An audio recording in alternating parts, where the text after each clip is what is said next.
amendments? I have none. Anybody else have any? Chris, I don't think it's an amendment, but I do have correspondence from the town of Swanton regarding the sidewalk. I think that's covered here on the agenda. Yes, I Yes, put it on it's, there for you to. And then I have one other information thing about a school district and how they're trying to deal with attendance. But it's just information, we can use it at the end of the meeting. Okay.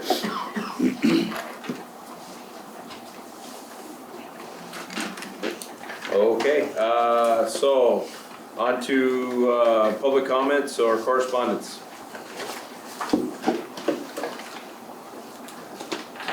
I've been told it's because of security concerns, so I don't know if you want it on the camera now.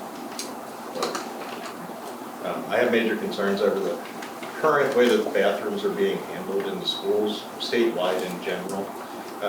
This is new to me, but it is not new to the laws that have been previously passed. But basically, the way bathrooms work in the state, they are no longer based on sex, they are based on gender. So this poses in itself concerns where I have talked to certain people in administration and so forth who have said that if this got out, based on the information that I've been given, it is going to cause problems. My concern is that there is already problems that are just being pushed to the side and ignored because of this. We need to start looking to take steps to actually put in a bathroom policy that explains who is responsible for going into the bathrooms, handling issues that go wrong in there. Because I have been told by people in administration, I'm not going to go into a girl's bathroom and break up the fight, or I'm not going to go into a boy's bathroom and break up the fight. That's not the way the bathrooms are these days. Plus, nobody has the expectation of privacy in there when it comes to the opposite gender, which is how I was raised, but the societal expectations are now different, and I do not believe that most people understand that. And if we do not make this clear to them, they cannot prepare their children to go into the schools and use the facilities in a way that can be considered safe. We also have problems in certain schools where we have access from outside adults to these bathrooms. We're not taking into consideration the fact that you may use any bathroom that you choose to use, and this therefore can also put adults of the opposite sex, not that that's necessarily the problem in itself, in that same bathroom, and we do not have a discussion at least open to address these sorts of issues. And so that is my concern. I brought it up to you, I've talked to the principals, I've both at the high school and the elementary school. My daughters are currently using the all-gender bathrooms because I feel they're safer there, and my elder daughter feels that her expectations to privacy are better handled that way.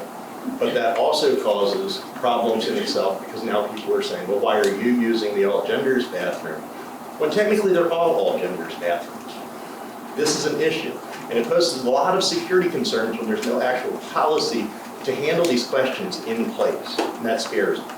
And just waiting until it becomes a problem, which I've been told it eventually will, is a very unsafe way to handle our children. And that's my concern. Thank you. Thank you. Chris, could I have his name for the record? Adam, and the last name is Helfrich, Helfrich.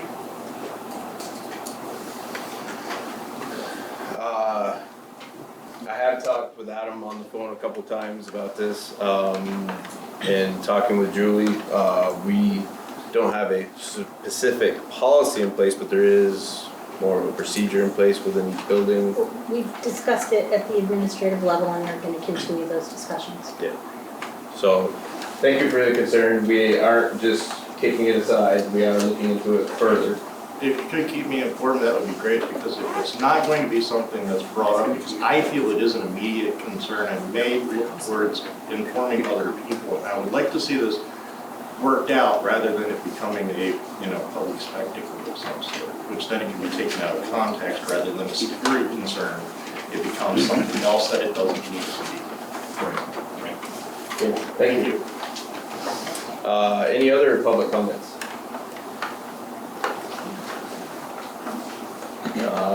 Hearing none, we'll Oh, move on. we had correspondence, does that count? The correspondence he was going to save to the end, and the other correspondence was for the sidewalk project that's already on the agenda. What about the one from the MBU's team? I didn't print it out. I didn't get it, so. Oh, you didn't I get it? haven't printed if you want it to. Is that in regards to the I don't know. grading system? I'm Yes. sorry, yes. I think it should come up, because it is correspondence. Do you want? I have a copy. Oh, you do. I'll read it. This is from a student, I have no idea how to say his first name. I think it's Eden. Eden? Mm-hmm. Okay. Eden Murphy says, "Dear School Board, my name is Eden Murphy. I graduated from MVU in the spring of 2019. A couple of issues I wanted to find the time to talk with you about are the lack of knowledge about any early college programs among high schoolers in the current 1 to 4 proficiency grading system.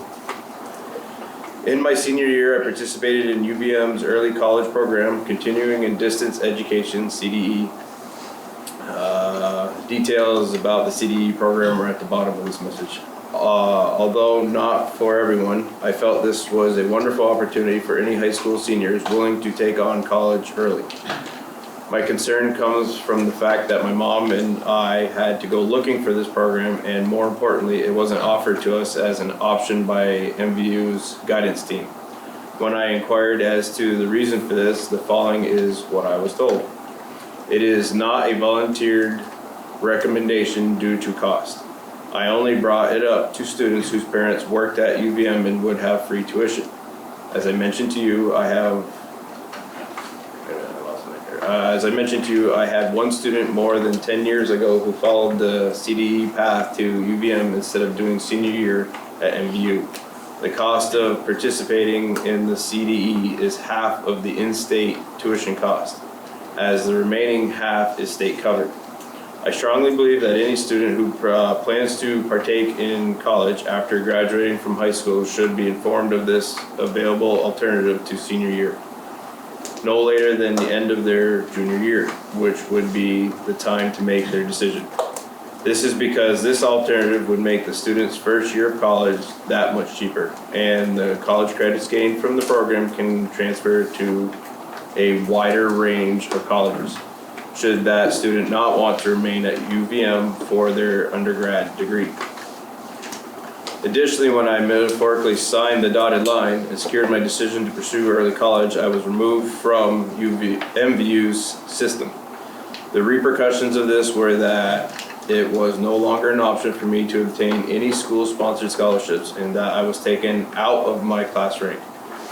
I lost my fought for 4th place class standing. I was still a member of the class. I was still a high schooler, but yet it was like I wasn't.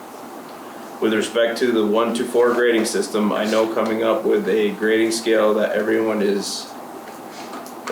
will like is practically impossible because someone isn't going to like it, and that the grading system is given to schools by the state.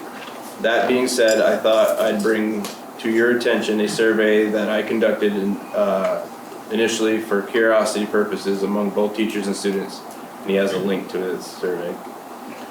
I think the graphs speak for themselves, but the basic idea is that the 1 to 4 scale is not favored at all by either middle or high school students. It is roughly 50-50 for the teachers and staff. Come my winter break, I'd be more than happy to speak about these topics at a school board meeting. Thank you for your consideration, Eden Murphy. And then at the bottom, he goes into detail with the CDE program.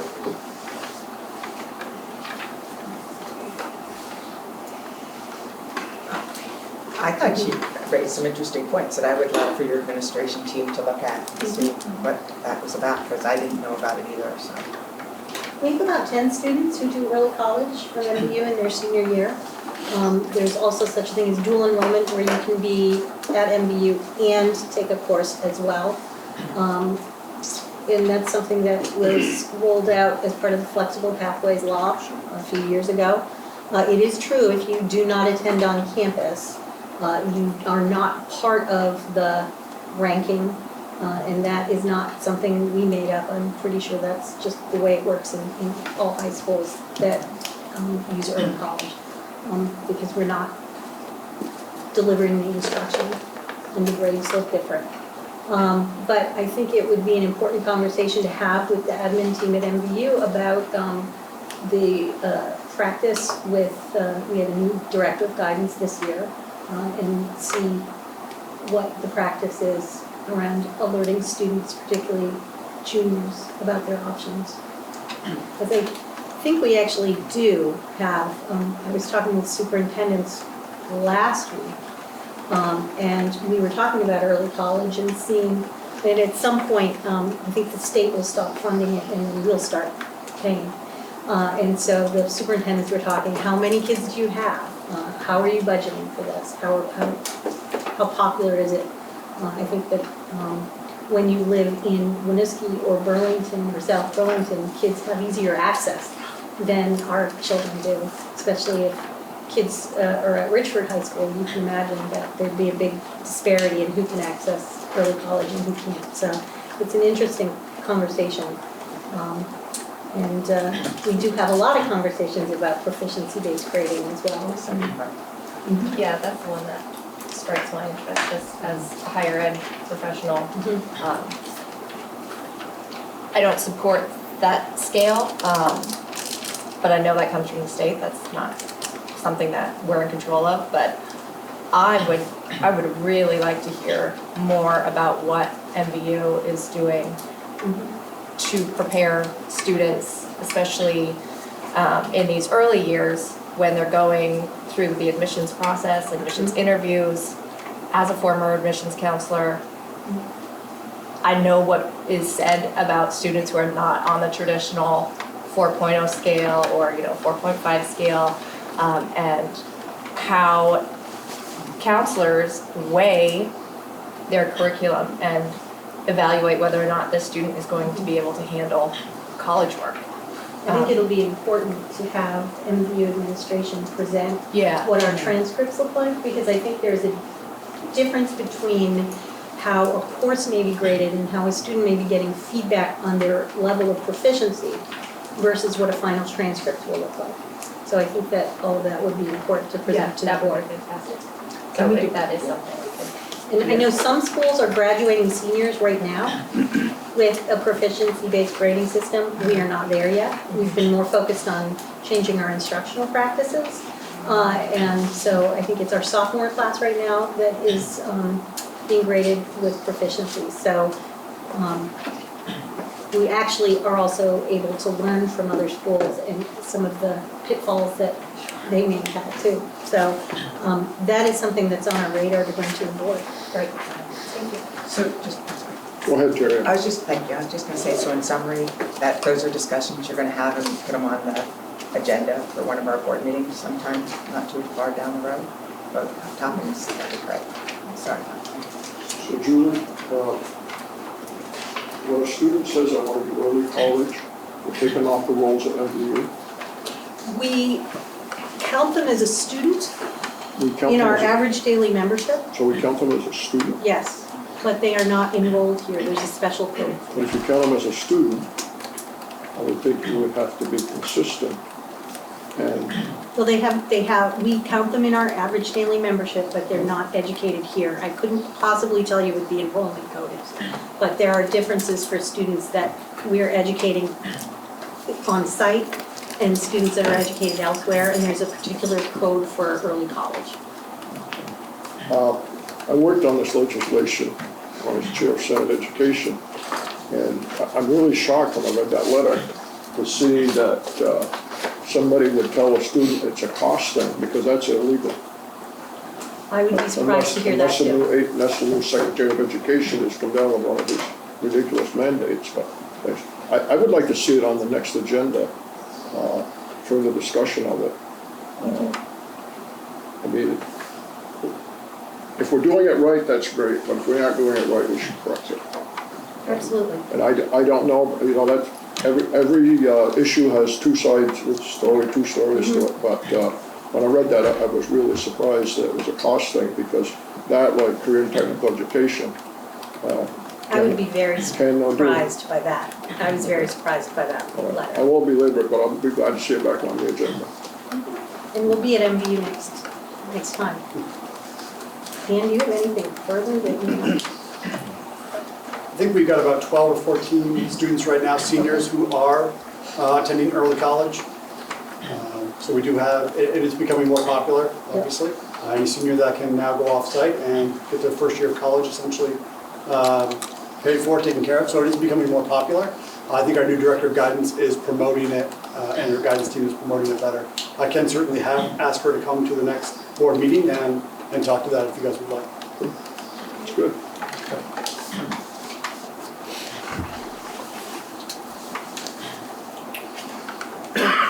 Excuse me. Any more correspondence or public comments? Hearing none, we'll move on to approval of minutes from October 1st. I'll entertain a motion to approve those. I'll make a motion. I'll second. Discussion.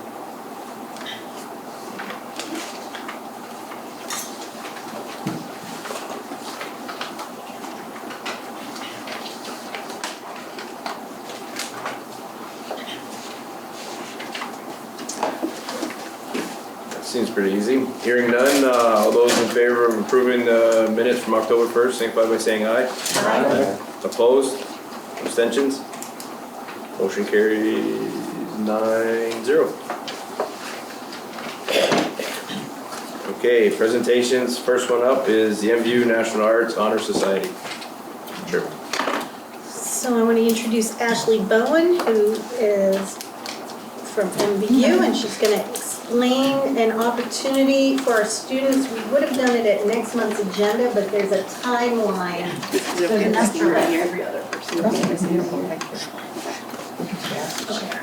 So Lindsay is also here with me. Lindsay and I are both art teachers at MVU. We are 2 of the 3-person team. And we are hoping to bring our students on an arts-based travel experience to New York City. Lindsay passed around a little packet with an example of the itinerary and a little bit of information for you guys, but I also have a quick slideshow to show you guys for some information about the company that we have chosen to use. So Julie, would you mind going to the next slide? Thank you. So I think that it's important for our students to travel because it's all about the experience and what we can learn outside of our walls. Educational travel specifically is a vital part of a complete education. It expands views, promotes understanding, and provides firsthand experiences of classroom lessons. In our case, specifically the arts that we can't really experience in our neck of the woods. The majority of individuals that have participated in youth travel directly credit their travel experiences as positively impacting their educational career, which is, I think, some really powerful data. So you want to go ahead? Some of the sites that I am hoping to show our students on this trip are the Metropolitan Museum of Art, Radio City Music Hall, go visit a Broadway show, and also go experience Chinatown. Go to the next one. The itinerary that I have chosen is a 4-day itinerary, which explains more in this little packet, which I'm sorry there are not enough, but I figured you guys could share. First day, we would take a bus, a big travel bus down to New York City, meet our tour director. We would be staying just outside of the city and be bussed in to help with the costs to keep it as low as possible. Day 2, we would go explore downtown Manhattan, see a Broadway show, explore a bunch of other really awesome things. Go ahead to the next one. Day 3, Radio City Music Hall, MoMA visit, maybe another show somewhere in there.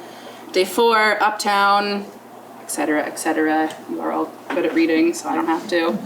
The things that are included, the round trip transportation, overnight stays in the hotels, daily breakfast, daily dinner, full-time professional tour director, guided tours, visits to attractions, an overnight security chaperone, and also a tour diary for the students. I think that might be the last slide that I wanted to show you guys. So I guess I would like to open it up to questions or yield the floor. I don't know.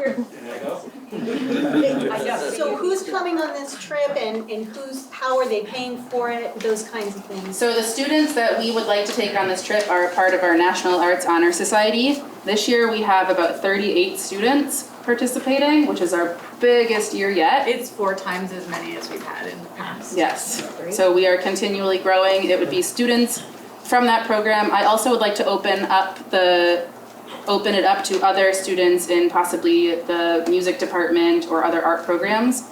The total cost for the program, as it is right now, I believe they're estimating $870. So students and their families would be responsible for the majority of that, but we have already put in the works a number of fundraising opportunities for our students. And the only real thing that students would have to pay for once there is lunch every day, which can be very, very affordable in New York City, and also souvenirs. So did that answer all of your questions?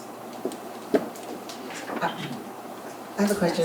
When it says it's included an overnight security chaperone, Yes. what's that all about? They provide an overnight? Yes, I That sounds a honestly little don't bit know a weird. whole lot about that right now, but this program, Explorica Travel, is a program that sends students all over the world. And they're based out of Boston, I believe, and they hire like someone to kind of be awake at night at the hotel. So Ashley and I don't have to sit in the hallway. Yeah, Right. that's what I was, So, yeah. and I guess that was the other question, like who would chaperone? Lindsay and I and possibly our other art teacher who would invite parents. I think the chaperone to student rate that we have in our price quote is 1 to 7, so 1 chaperone for every 7 students. And the program recommends 1 for every 10 students. So. Sounds fine. For the hotel, would you guys be having just like the MU students staying together, or Yes. would it be mixed like some of the other programs have done? As far as I'm aware, we would all have rooms right next to each other, like in the same hallway. So, Like a block of rooms. right. So. Do you have the dates? The dates that we are hoping to go on this trip, I think they were at the beginning of the presentation, but it is at the beginning of February break. So we wouldn't even miss any school. That was what I was most worried about. So I think it's at the bottom, if you go back again. Cover slide. Yes, right there. And, okay, so. But Yeah. one thing, 24th to 27th. Yep. The kids are like really excited. So we have put a bug in their ear. We have not told them anything official yet. We definitely have student interest. I'm hoping to get approval as soon as possible so that we can get kids signed up. What's the age group for your students? I mean, is it seniors, juniors? 10th, 11th, and 12th graders. so we wanted to bring it to the board, and we haven't discussed whether the board approves what, and I don't even think it came up last year at MVU. But I certainly know that when we're sending kids overnight with a third-party company that is, or with a company that's school-sponsored, but usually we want to let the board know about it, but usually we're getting permission from the board to do that. And even though this isn't, I'm used to these being more of a, they're going to France or something like that. That But- could happen in the future. It'd be great if we could go to like. We thought we'd try more local first. We figured we'd stay in the US first and try it out. But I thought it made sense to bring it to the board to have a motion, should we choose to I'd use it. like to ask the administration, how often do we have trips like this? Not very often. Overnight trips? Not Overnight trips for like 2 or 3 days. 2 or 3 days? Seldom. Very rarely. We have an independent one that goes overseas, that students and families can get involved in. But as far as other ones, none that I recall. As I sat here, I was thinking, I've been on the board a few years and I don't recall. And I'm not asking that because it's good or bad, I'm just trying to get a sense of, are we gonna get 5 more requests this year too? I guess if they all compete for fundraising, that's not all for sure. The only other one that I'm aware of, an overnight trip, is the 8th grade trip to Fort Ty, the camping trip. Right. And that's a one night, and that's, most parents go, but not all. And a couple years ago, we went to the inauguration with the social studies department. And then there's Vicky's classes, but that's a separate, it's not like a MVU trip abroad, it's separate. Do you do the close-up to Washington DC anymore? So my concern always is the money and the young person who would love to go but doesn't have the money. mean, $800, that's somebody's month's rent. Yep. Or their, So all we are planning many fundraisers. And so I'm also a head coach of a sport, and I'm really good at fundraising. You guys done good at fundraising. I am all about making it cost as little as possible for that person, and I will always say where there's a will, there's a way. So if a kid wants to go, we will get that kid on that trip. However many, candy bars or lollipops or pumpkins we have to sell. So I would entertain a motion to allow the National Arts Honor Society to go on a trip to New York City from February 24th to the 27th. I'll make the motion. I'll second it. Discussion.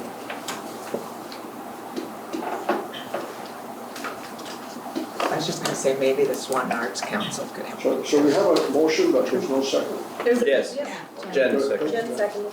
I feel like we're in a foreign country over here, but not because of you guys. The distance. I could read Terry's lips, but I didn't hear Jen. Okay, that's good, okay. And I also add that if an adult would like to join, there is an adult price also. That's true, yes, there is an adult price to go. I don't hear you telling us. It's on here. I already found it, don't worry. Right, she's like, on it, got it. I thought they were hinting, they didn't really.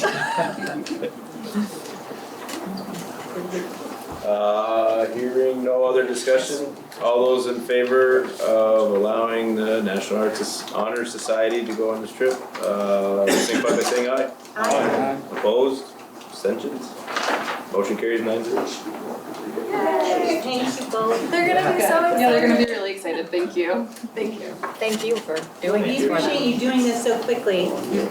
We knew you had a deadline. Chris, ma'am? I'm just curious, what's the difference between National Honor Society and National Arts Honor Society? The National Arts Honor Society is for students that are enrolled in arts classes, so studio art, graphic design, film, chorus, Are they band, subsets of each theater other? arts. No, total separate entities. The NAEA, the National Art Education Association, is separate than the NEA.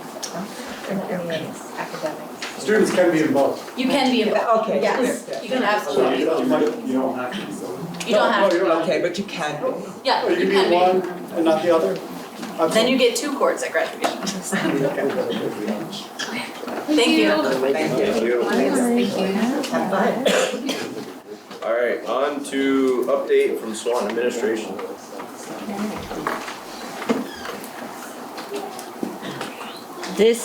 We've all kind of taken our turns. Joyce got to start in Franklin and then Chris in Highgate. So we were just gonna highlight 3 different things from our principal's report. And actually one isn't even in it because it happened yesterday. But I was gonna let Justine and Jeanette go ahead and share information and a little bit more of the details around our current PBIS award that we just received. I just was thinking, I misplaced the date. I can't remember the date that Swanton first started work as a PBIS school, which is your positive behavior supports and interventions.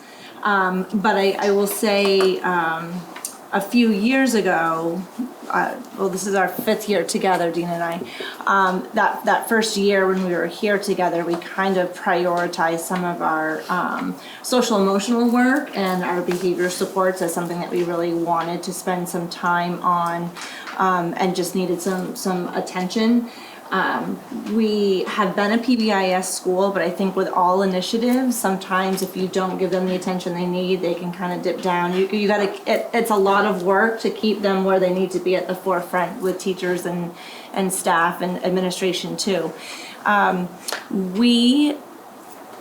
It was 2016, so the 2015-16 school year, we did a TFI assessment, a tiered fidelity inventory to see where we stood with our PBIS work, and we scored a 33% for our universal implementation.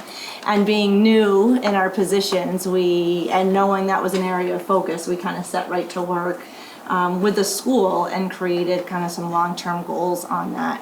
And we have slowly crept up those scores. Actually, I shouldn't say crept up, I think increased her scores quite well. We've worked really hard on that. So that initial year was our 33%. We worked with our Swanton board and increased some of our partnerships with NCSS for behavior consultation, which has been a wonderful partnership for us in our school. Sent teams to the Best Institute, which is like a statewide training for a week every June at the end of the school year. And by the next year, 2017, we went from 33% to 56%. 2018, we scored 72%.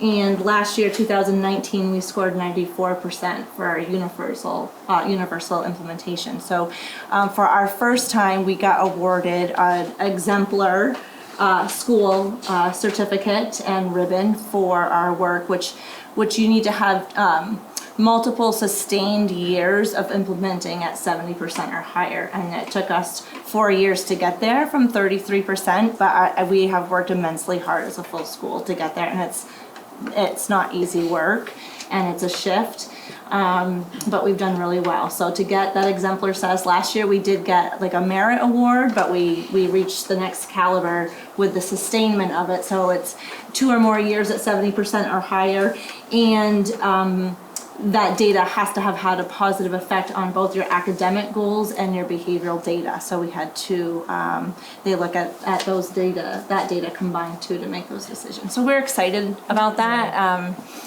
It's been a lot of hard work, but we've really seen it pay off in huge dividends. So the one thing that she wouldn't say is that she has led this work. After coming on, it had pretty much flatlined and had been very, very stagnant. So I want to acknowledge her leadership with this. She has a really strong PBIS team, and she spends lots of hours on this, and it has totally impacted our school. So when you talk about data and looking at those things, and I think our school feels better every year when you walk into this building. So we know that it's working. When we do our tour, you're going to get to see our tokens. If you have kids who go to Swanton School, they might come home with pom-poms in their pockets.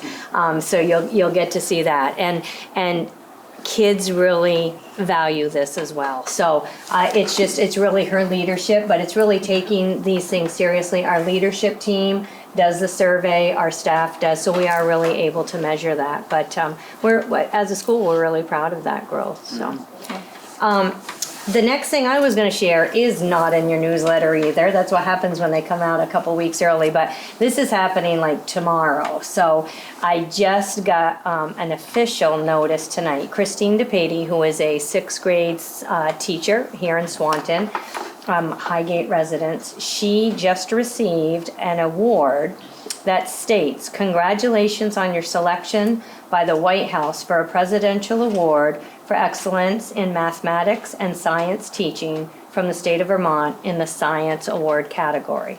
So she's leaving early tomorrow morning to head to Washington, D.C. to receive this recognition with science teachers from around the country. There are 2 days of professional development that she will take part in and will be honored for this. So for the whole state of Vermont, I think that's pretty good, and for Swanton School for sure. Christine has been very instrumental in working with all of our science leaders at the high school, with Kosha Patel, our curriculum director, and the other leaders of science, to really try to help get us ahead with science. She is a classroom teacher, but she's also our science coach here. So she is modeling for 1st and 2nd grade teachers. She goes into classrooms. She has all of our science equipment categorized. If somebody needs something, they come to her. Right now, she is teaching all 6th grade science. So that is her love and her passion. So these kids are really getting a really good amount of information for science. So we're very proud of her. She continues to work hard locally, but she works at the state level as well, has worked on SBAC, item review, analysis. So that hard work pays off, and we're just very, very proud of her. So The last thing to highlight, you may have seen yesterday was Indigenous People Day. And Jeff Benet and Brenda Gagne were able to work together to have a presentation in our brand new outdoor classroom, which is not part of the tour tonight because it's not lit out there. We'll have to try that later. But we do have an outdoor classroom. We wanted to honor the day yesterday. So Dick Menard, who is an elder of the Abenaki community, did carve a beautiful totem pole that is part of that outdoor classroom. We had members of our Circle of Courage do a drumming ceremony. There were members of our community, our Abenaki community, that were there. The outdoor classroom would not hold all 650 students, so what we did, we worked with teachers to choose a student to represent each classroom, so every classroom was represented out there. Jeff worked really hard to get some good PR, and I think they did a really respectful and nice job in celebrating that as well. Dick Menard also, which I think being a Swanton resident was really very nice. They described all of the carvings on the totem pole, but on the back, he also, and I want to make sure I'm saying this correctly and respectfully, he also carved an Indian chief head. And he did that really to honor the former Swanton High School, whose mascot were the Swanton Indians. And Dick was very close to my dad, who was a member of that community. And I mean, in his heart, he is a Swanton Indian. And Dick did that in a very, very respectful way, we felt. And just to be a part of that was, I think, very well done. So I thank those people who put it together. And I just think it was a nice way to celebrate that day. That's really it for those highlights of things, but I don't know if anyone had any questions about anything that you happened to see in the report. Okay. Thank you. Thank you. Thank you very much. Okay. Thank you. Wow. Okay, so we will be having a tour later at the end of the meeting. Then now we'll move on to updates from our elementary school principals from Highgate. Let's go first. Okay, so I'm next. I'm gonna move you guys over. So I got to give a tour, but I have not had a chance to give a report yet. So you're gonna have to bear with me because I'm gonna back up a little bit to the beginning of the year. And so I'm just gonna I'm gonna time myself so I'll talk fast. But I wanna back up to the beginning of the year with our back to school night. We do that early on in the year and it's very well attended, and I just want to tell you a little bit about how that works. We start promptly at 7. Everybody that knows in Franklin, we start everything on time. I learned that from my dad about, respect everybody who's there and start on time. So we start out in the gym and I talk about the school-wide goals for the year. We talk about parent involvement, and then we revisit some of our memories from last year. I showed you guys you guys had the preview of the back to school video. And then our teachers do about a 20-minute presentation in their classrooms for every grade, and parents from grades 4 to 6 go to the classrooms with their children, and in K to 3, those kids stay in the gym for a Reader's Theater presentation. So every teacher does a 20-minute presentation, and it's all about, what the year is going to look like, what the schedule looks like for the day, the curriculum for the year. They talk about there's something new that year, like in 3rd grade, they start chess club, they start the ski club. So, and they really talk a lot about how parents can support that learning at home. And then the Reader's Theater is always really popular because the staff does the Reader's Theater, and then after the staff does it once, then they take volunteers from the audience to do that, and the kids are just a hoot doing that. And then the evening ends with a social time and refreshments, and this year the big hit was carrots from the garden. We had unbelievably huge carrots. I thought we should end them in the fair or something. But anyway, the biggest message that we want parents to get that year, and if Toby can remember way back when he was in school, I'm waking him up over there. the parents, that way back then, I always said that we not only want you to be involved, we need you to be. Because kids are going to be most successful when parents and school are working together and you have that partnership. And I always say, I don't care if it's the kid who the work comes the easiest to or somebody who struggles in school every day. It is when we are working together that that child is going to be most successful. So that is really the message that evening, and that is what teachers continue with when they do their presentations, how parents can support that learning at home and how we can work together. Another thing I highlighted in the newsletter was our summer reading program. We had our wrap up for that. We had the most kids ever participate in the summer reading program this summer. They had chosen our theme today, and they had a choice of like 20 different slogans or themes, and they chose today a reader, tomorrow a leader. And I was like, I love that one. So that was what they chose for a theme. And we recognized all the students who participated in that program. September, super busy month for doing assessments because we really want to make sure we are meeting all individual needs. And so I listed all the assessments in the report that you guys have. And we'll be spending a lot of time, we already have spent a lot of time, looking at those assessments to see individual strengths and needs and next steps. But not only that, but classes, individual needs and strengths, and also for the whole school. You know, is there any particular areas that as a school we want to be looking on based on that data? I wanted to thank Highgate for hosting the district spelling competition. And I always like to say something about all those spellers because that is something that is not like when they're practicing for sports and everybody's rah all the time, you know, and even in practices, it's like a big social activity.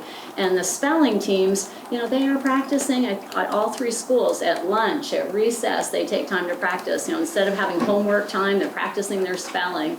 And I just feel like those kids deserve so much recognition from all the schools. And I have to tell you, the kids from Franklin said that the people in Highgate made them feel so comfortable, it was easier to spell. They did, they were like, they made us feel so comfortable, they were so nice. So, and Kelly just does a great job hosting that. So anyway, but just a really big hurrah for those kids because literally, I don't know if any of you have been to those spelling competitions, but there's 3 rounds, and there's a clapping at the end of each round, and then a clapping at the end, and that's kind of it. So it's a lot of work in terms of any kind of recognition, so I just always like to recognize those kids. I was really excited because we finished doing our action plan review, update, all of our appendices, because I like to have everything in one place. I know it looks like, you know, like a copy of War and Peace here, but in here, it has like a whole narrative of all of past assessments and statewide assessments, because I like to kind of look at things longitudinally. Then it has our action plan, and then it has all of these appendices that are like our SBAC analysis, our local data analysis, our anything like when we had our literacy audit, all the considerations from that, just everything that we could ever want when we were looking at our data and doing our planning is in this. And so I'm just so happy that we finally got it all done and all compiled. And now I'm sure the teachers are all going to be thrilled that we're going to be looking at it on Thursday because it is a book, but it's really important because it's what guides all of our work. It's got all of our goals and activities. I'm doing pretty good. So I did include in here a little messenger article about the 5th graders going to the log cabin in Franklin. And that's always a great experience, but the reason that I wanted to include that was that one of our school volunteers, she helps us for years, has helped us out with reading, she works with the spelling team, and this year we got a phone call that the Town of Franklin Historical Society wanted to nominate her for an award, and it was kind of a really short timeline to get her application package in. And there were 2 letters from the school in support of her nomination. And we were just really thrilled because, I'll read this a little bit too. The Vermont Historical Society believes that an understanding of the past changes lives and builds better communities. And they give lifetime achievement awards to recognize and honor a person's work and commitment to local history over an extended period of time. They represent decades of exceptional service to their local historical societies. And this year, one of the 3 Lifetime Achievement Awards was presented to Nancy Magnet. And so it was just a really wonderful thing for Nancy and for the whole town. And like I said, She does so many things for our school with organizing these tours, but also so many other things. And I have to tell you, and you guys that I took on the tour heard my story about Nancy Magnet when I first started at Franklin and saying how the school is the most important thing in the town. But today, she was walking out after helping the spelling team. And I thought, oh, I should tell her I'm going to say something about this tonight in case somebody says something to her.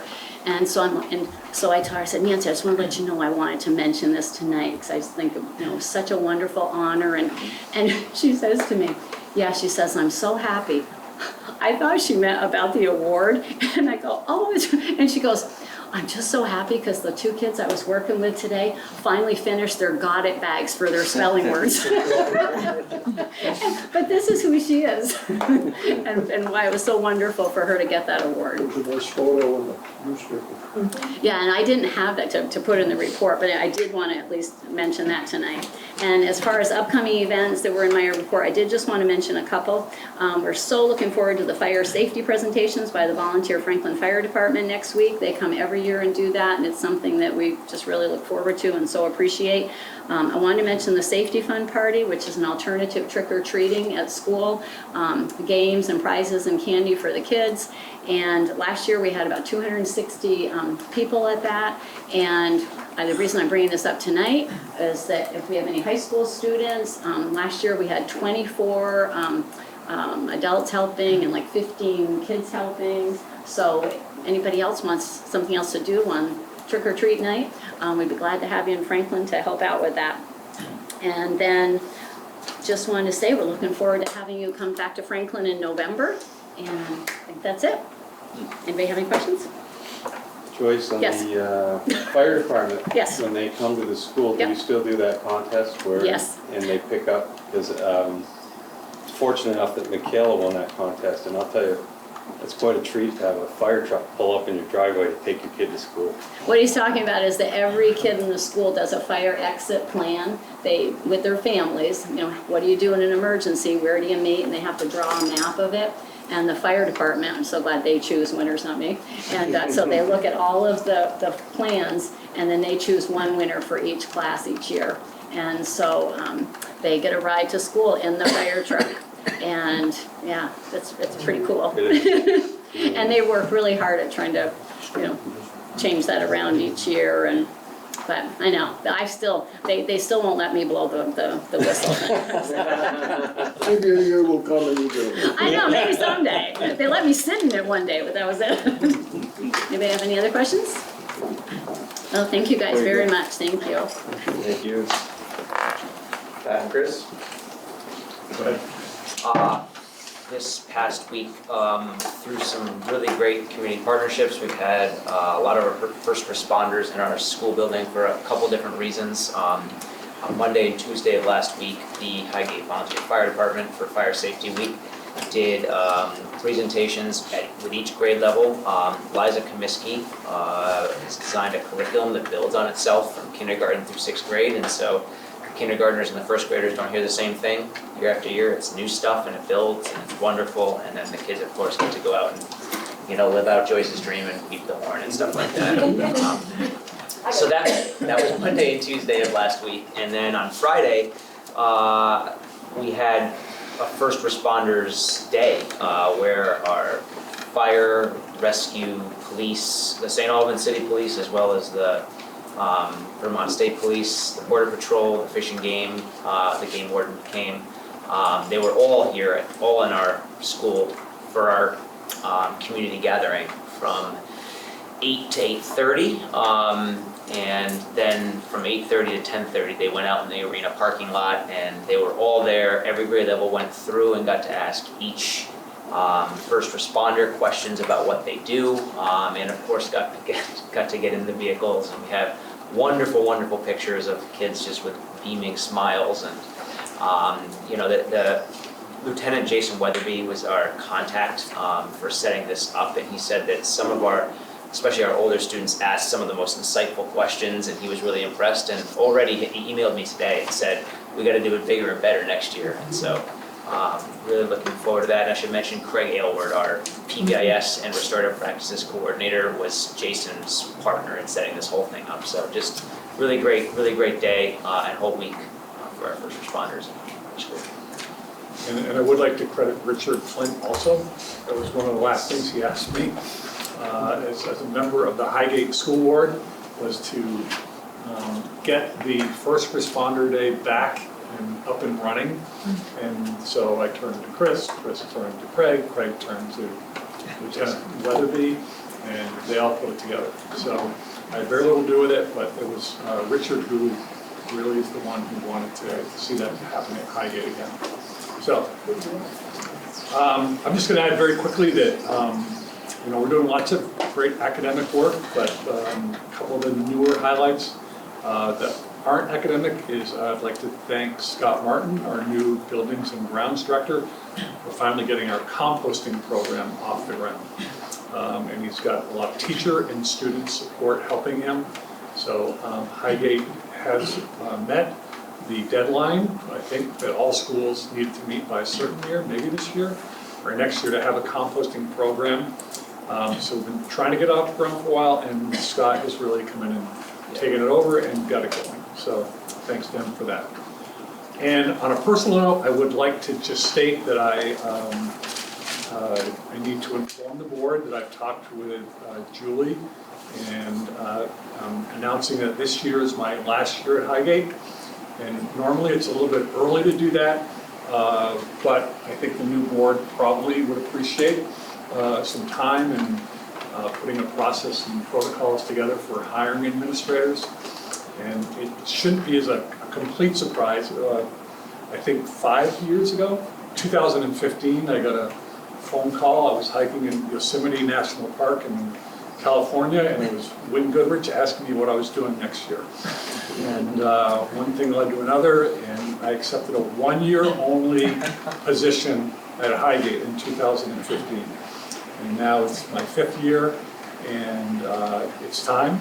We have a lot of work to do this year, but typically, these announcements come out in January, and then it's a little bit of a hustle to get the whole program up and running when recruiting a new principal.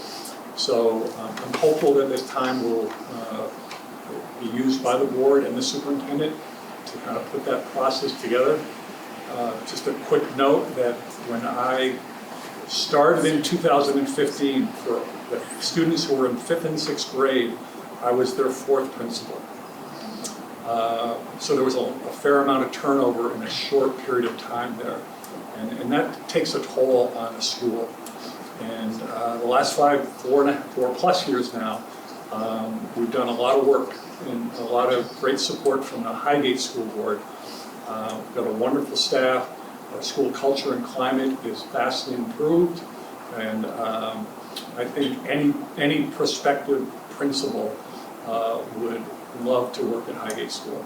So I'm very hopeful that, unlike 4 years ago, that we will have a large number of applicants who would like to be the next principal. And I think it's my time to move on, but it's been great. And I'm not going to start thanking all kinds of people. We have much too much time left in the year. So I just want to let people know that. Great, thank you. Very good, thank you. Back to you, Sam. Exactly. Back to you, Sam.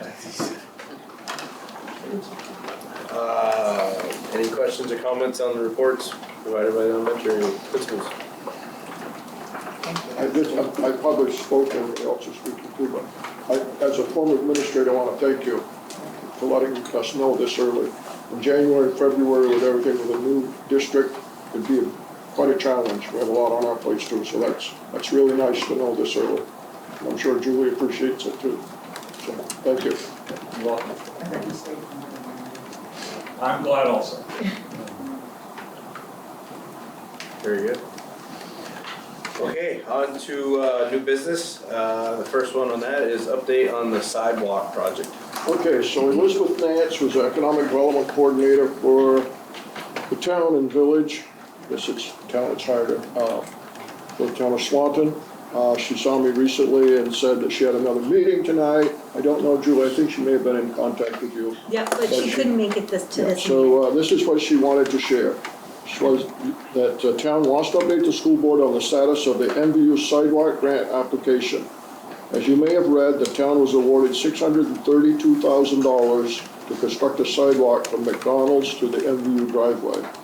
The request for proposal / request for qualifications will go out in February-March time period. That's February-March of 2020. And then the design phase will start in May or June. The grant calls for the project to take 3 to 5 years, but we all know how large projects can run into unintended complications. We are working with the school because part of the grant application was predicated on the construction of a sidewalk or path from Route 78 to the school. It is estimated a sidewalk would cost approximately $10,000. And I don't know the basis for the number. When I looked at that, I'm thinking that's a little low, but I'm going with their number. It's their number, that's good. There will be public hearings as the project moves forward, and those property owners along the construction site will be notified because it is important that interested parties are involved in the process. Please do not hesitate to contact Elizabeth Vance if you have any questions, and if you are interested, I do have her phone number here, and be glad to share it. So that's the update that she would have given had she been here. I guess along the way, she can interact by sending messages. Maybe she can come to a board meeting, work with Julie. But I've been looking at it for 20 years. We've been talking about it before I got there, so it's kind of nice to see that we are moving on that. It's very exciting to be able to have safe walking path for our students. And I know the MVU board was in support of it. She wanted to make sure that you all were aware of it so that we could be planning for it. It may not be something we put in this year's budget, it may be the year after, but that we need to just have that in our minds as a wonderful opportunity for our kids to walk safely within the town and village of Swan. What was the amount again that they were awarded? $630-something thousand. $632,000, 632. And estimated cost sidewalk 10,000. Paul probably has some numbers. We talked about that quite a bit as an It was that number. You know, it's. No, but I mean, that 600 some odd thousand isn't just for the one to MVU, is it? I thought it was. No, the total sidewalk from McDonald's to our driveway, if you say our driveway is the MVU, that's all you'd say. Is that much for that? Oh, I thought it was split between that and the Long Shore thing they were working on. She said it was awarded to construct a sidewalk from McDonald's to MVU driveway. There may have been another grant that got money for that. I think that may have been more of a scoping study thing, not a design build. I was just thrown out by an award of such a large amount, but then the $10,000. 10 for the sidewalk from the school, from. That was an estimate that was done last year by a contractor. I think, if you think about it though, they're talking about how to stop traffic at the interstate ramp as well. So it's more than just sidewalk. Okay, that makes sense. But that $10,000 may get you a path, but that is not gonna get you a sidewalk. Knowing the projects we've done in town with sidewalks, $10,000 is not gonna get you very far. So you may be able to put a path in, like we're talking with stone, but sidewalks are expensive. It's gonna be a big debate when they get that mark up.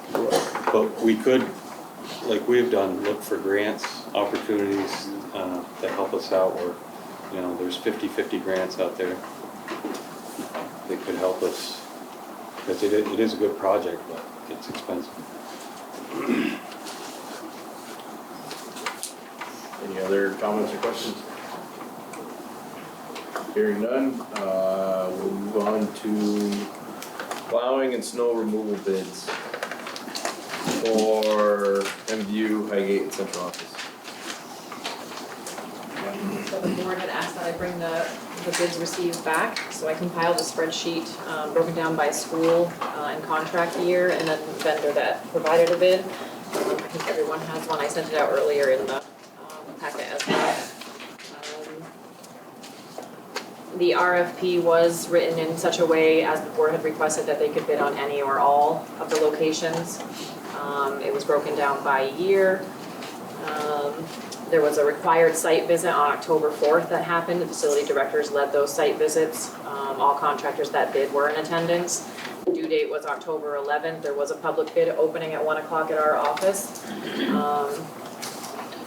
Kate Rushlow, Sheree Hodgson, both from Dick's Construction were in attendance. Paul Gregoire, myself, and Casey Mayhew from CCR was also in attendance. It was not required that they attend.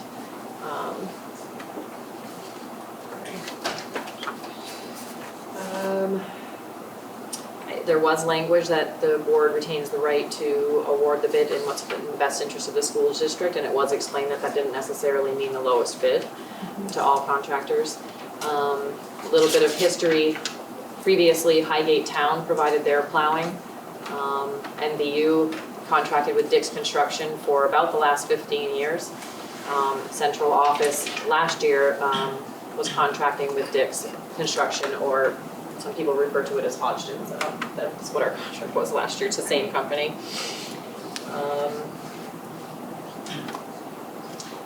So I also have recommendations from your facility directors. Well, I say recommendations, I asked for recommendations.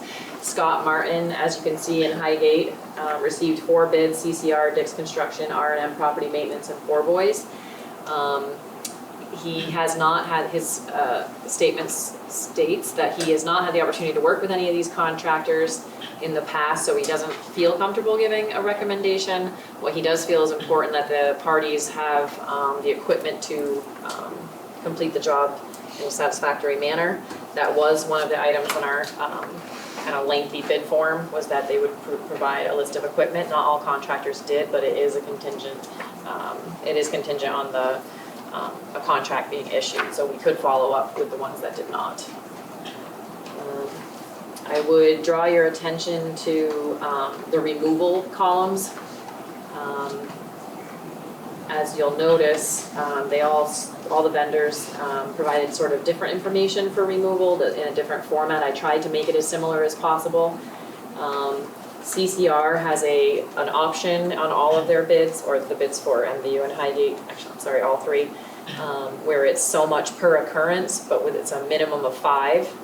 So you'd have to multiply that per occurrence cost at a minimum of 5, and then, or we could have the option for removal of basically $100 an hour per machine, but they would have a minimum of 3 machines on site when they were doing that, so really the minimum is $300 an hour. So just wanted to make sure that you were understanding that.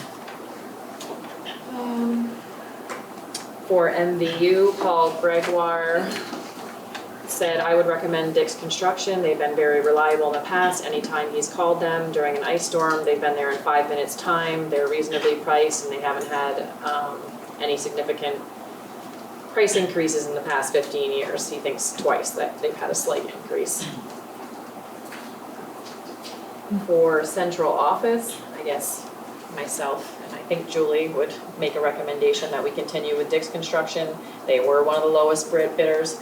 Last year we had a lot of ice at our office, and they were very responsive in coming to do that. So given the fact that they're increasing by about $800, but to be honest, I think they probably lost money last year on our contract with the amount of visits that they had. How often do they have to remove snow from central office?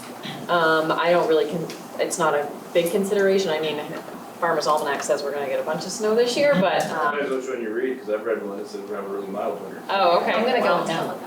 What do the caterpillars look like? I think that's a thing too. Well, the caterpillars say we're gonna have a mild winter, so. I don't know. We have not had to have snow removal from central office since I have been there in 8 years. So it's pretty minor. Kelly did one. With loaders, But I think it was when they. our own tenant was doing it, yeah. When I mean, our own landlord, excuse me, yeah. He removed that. And those for R&M property maintenance and Poor Boys, those 2 for Highgate and R&M for removal, those are annual amounts. I did clarify that. Scott Martin had requested that I clarify that that wasn't like a per occurrence kind of a thing, that it was an annual thing, and I did do that with both of them. So I did bring copies of the full packet if anybody wants one. I do have that available. What did you say that I gave in the past? The town, at no cost. Has there been, you said Dick's Construction currently does MVU and central office? Yes. Has there been any issues with not being able to be in two places at once? Or does he have enough equipment and people to do two places at once? There's an equipment list. Yes, I don't believe Paul or I find that to be an issue. I don't know, Jay, if you wanted to speak to the contract at all. They've been an outstanding contractor for them over the years. They are there literally within 5 minutes after any phone call. The snow removal often occurs over at J-Pod, because as the snow comes off the roof, probably a minimum of twice a year, we have to have the bucket loaders come in and get those banks away, so the water doesn't get in underneath the foundation. Given the fact that they are also the lowest bidder for MVU. I was just curious, the town used to plow for Highgate. Did the town do it themselves or did they hire someone? Town did it with their town truck. How come the town didn't want to do it still? We could pay them. Because they felt that if they did it, they were being, the taxpayers of Highgate, this is their words, not mine. The taxpayers of Highgate were paying double for plowing because we had budgeted for plowing when we put a budget together, and then they were already paying the highway department to do it. And I was also told by the select board that it's because our parking lot is in such disrepair, they don't want to plow it anymore. That's what it is. I can tell you that was probably a factor in this pricing. If I had to guess, the reason Yeah, because there's a huge jump. Prices are significantly higher was probably because they looked at the parking lot and saw the damage and what that would do to their equipment. Laura, do you have any sense why Dick's is 50% more? Am I reading it right? Where are you looking? For Highgate. For Highgate? I mean, I think we've pretty much resolved, over here, Mr. Hartman and Paul say this is a great job. I'm not going to vote against them. I think that we've done their due diligence and we heard central office. So Highgate's the one that's kind of hanging out there. There are two people in the audience that are representing Hodgdon's or Dick's Construction tonight. I don't know if you'd like to have them speak. The reason Highgate is priced much higher, I'm new to this. Oh, okay, sorry. The reason that we bid more on Highgate is because at the walkthrough, they stated that they only wanted salt, they did not want salt and sand mixture. Salt is more expensive and they wanted it included in the bid, they did not want a separate bid for it. So therefore, we based it based on what we use at MVU, on what we would probably use there in the year, and that's how we came up with that figure. That's why it's a little more, is because the salt is included. Thank you. The pure salt is included, not a salt sand mix. Is that because of the condition of the grounds? Yeah, I don't think he really stated, a lot of them, like we do People's Trust Company as well, and they are strictly pure salt entity because they don't like it tracked in on their carpets. They say it's harder to clean. So I don't know what Highgate's take on it, but they specified specifically strictly salt and included in the bid. And I know from talking to Paul that he said he didn't use any pure salt last year. Paul Gregoire at MVU, that's what he stated during the opening, so I think, I don't know if it's preference or material. I think he usually leaves it up to the discretion of, what the weather is, if it's too cold for salt, then they might do some salt and sand, but if it's just ice, if it's warm enough, we gotta use salt. It all depends on, what the condition is once they get there and plow and go from there, but we've always accompanied to any request Paul's ever had as well. That's just a little odd, isn't it? That Highgate did that, I don't understand. If there's a great, professionals, why would Highgate have done that? It's said to be difficult. It's preference and history of what the kinds of grounds and experiences he's had, I'm sure. And Dick's, if you look at MVU, Dick's Construction, it's 19,600 for MVU, or it is 12,100, and then we could pay $130 a ton for salt, which I think is what Paul would prefer to do. That is what he's done in the past. You prefer to pay by the ton as opposed to doing the That's what he flat said, yeah. Oh, okay. Yeah. So then he's responsible for putting the salt out? No, you would just pay for it by the ton as needed, as opposed to a flat amount and just increase the plowing. Got it. I mean, you're rolling the dice either way. Right. Nobody knows what the weather's gonna be, but 15 years of experience, I guess. Right. So Laura, do you have a recommendation for Highgate? Scott did not provide me with a recommendation because he doesn't have experience with them. Clearly, I think CCR also does Swanton. So the fact that they're one of the lower bidders there, they provide the Swanton contracting for plowing. I believe Swanton is happy with them. So as far as a qualified bidder, someone that we know can provide the service, I think that would definitely come into play there. I'm, again, a little bit weary of the removal language. The minimums are a little bit high, in my opinion. The $900 per occurrence, but that's a minimum of 5, so you'd have to have $4,500 for that. The lowest bidder is R&M Property Maintenance. I can tell you that's Dickie Briette. He's been very eager to bid on these properties. I can get references. I don't have references for him. The removal, that's based on our request, though, right? We would have to request a removal. Yes, yeah. Or the buildings and ground director. Would request removal, yeah. And I did talk to him about Scott about removal, and he said there are several locations to store significant amounts of snow, but with your drainage issues and your parking issues, he's just not sure. And it's his first year there, so. In the past, we haven't. Right. Does the CCR sales even, they're located in Essex, so they would have to come all the way from Essex? I think they have people here, but They still have people who live on Route 7 where their store was. yeah, the store used to be on Route 7. I think they still do have local people. They do, they did provide references. They do a couple different government buildings. They do Swanton School, all in Swanton. Sorry, I'm just trying to find. They have quite an extensive list of equipment because they own an equipment dealership as well. Let's see, they do Walmart, Swanton School, GSA, United States Customs and Border Patrol, United States Postal Service, Cabot Cheese, Interactive Maintenance Services, and many other businesses in Chittenden, Franklin County. And did you want to mention any other, you said People's Trust Company? Yeah, we do People's Trust Company. We do several different developments and trailer parks in Swanton. We do the duty free up in Highgate. We have in the past, we just got done doing Precision Tools.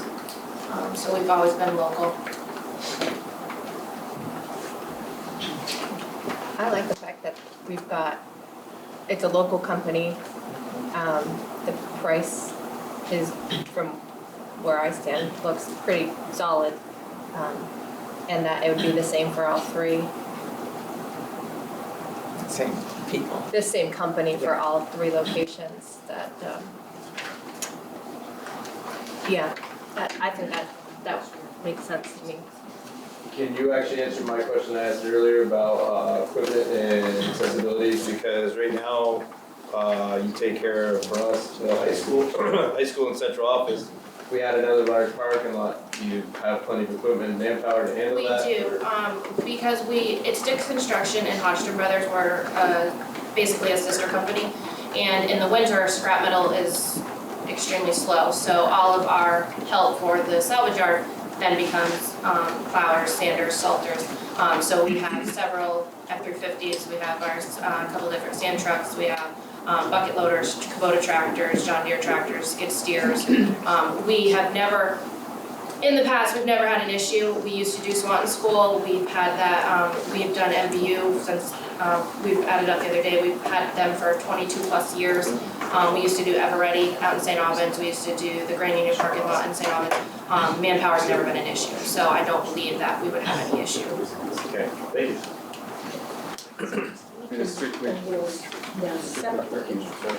Yeah, I think that's probably what we should do it. So, I'll start with a motion to entertain a motion to award to someone's choosing, I guess, for MVU. We'll do them one by one.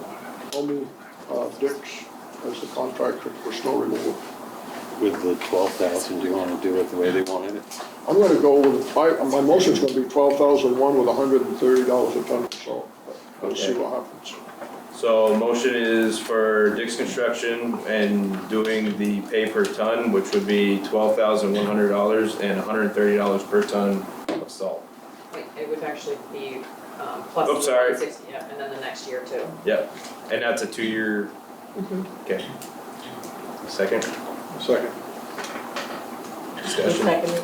Eric, Eric. I discussion. have a question about, do we have to pick one of these for the motion? Like, can we leave it to the discretion of Facility the director. facility director? Just because we think that's what he wanted, do we have it in writing? I don't That- have it in that's writing, what no, he I just, that's what want. he I said just don't want to get him the wrong thing and then have to, Well, we're The doing board- one at a time. No, she's talking Right, about the but- difference between the 12. the 12,100 Paying by ton or including it for salt. or the 19,000. Oh, So I just don't want to inadvertently mess it up for what? Well, I was under the impression Paul requested that it was paid per ton, right? He shared with me that historically that's what they've done and it's worked well and that he would like to continue with that, but I don't know if he was, adamant about that, but Can we say I up, understand what you're saying. up to 19? I just, Or as without him presented. here or without some sort of written preference, I just don't want to, inadvertently. Right, and he did not Do the wrong provide thing. that as part of his written statement, he just told me the vendor. Well, I think we have some history on it, with climate changes. Gonna call? Dan can call. Okay. Nice. Yeah. You can just say it's listed here, Paul's discretion. Or as presented.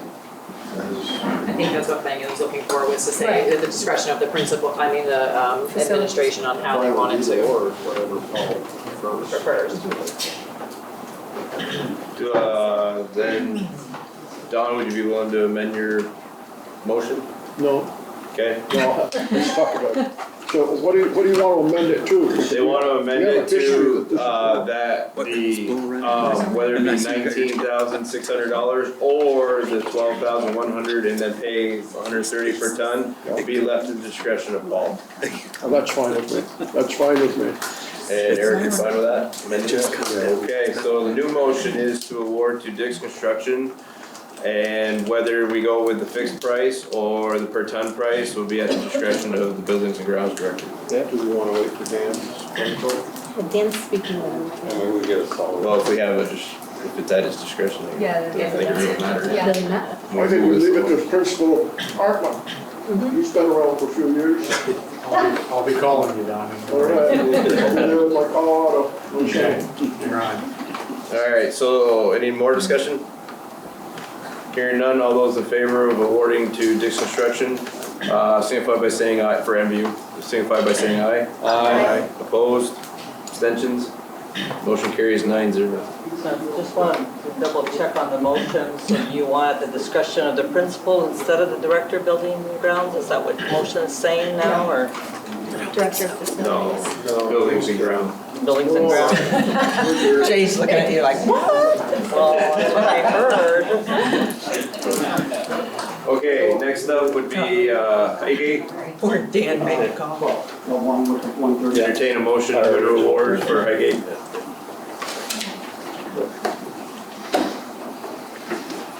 Or do you have a recommendation? I'm sorry, I waited till you were eating a piece of chocolate. I couldn't resist any longer, I'm sorry.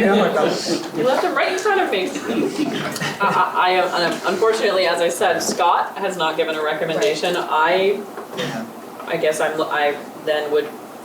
would assume any of them, I explained to all of the vendors that showed up for mandatory walkthroughs that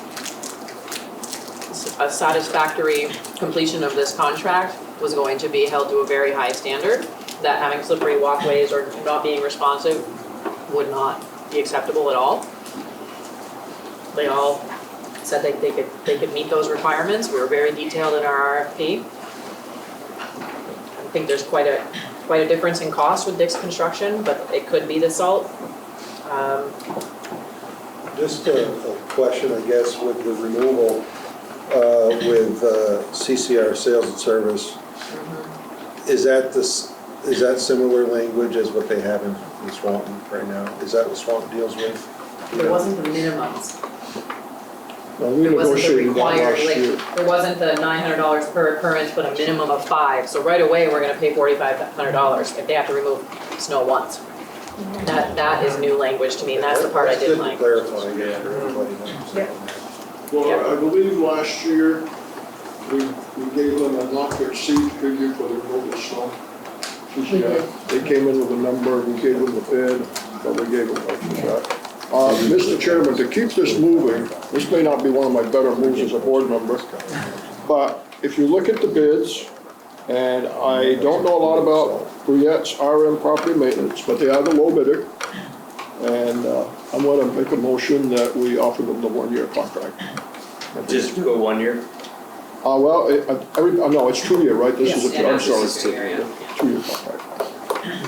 Got another $500 increase. So, motion on the floor by Don to award to RM property maintenance. Do I hear a second?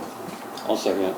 And I guess we could terminate it in the 1 year and they weren't happy, but it is a 2-year. Oh, right, yeah, right now. So, discussion? Is there concern over not having received an equipment list from them? I was just gonna say that, I don't, there's Scott would no, like, Scott, as he said, would like me to confirm their equipment list. And there is language in our bid specs that say that is, the contract is contingent upon that. So we can make the bid contingent on it. Right. I mean, verbally, he said, yes, I have the equipment to complete this Contingent job, on but submitting appropriate wording for the equipment and more. And if you say it's not appropriate, then if Scott says it's not appropriate, I don't know much you about don't know. loaders and snow machines, but. Let's say Scott and the chairman of the board. Oh, wow.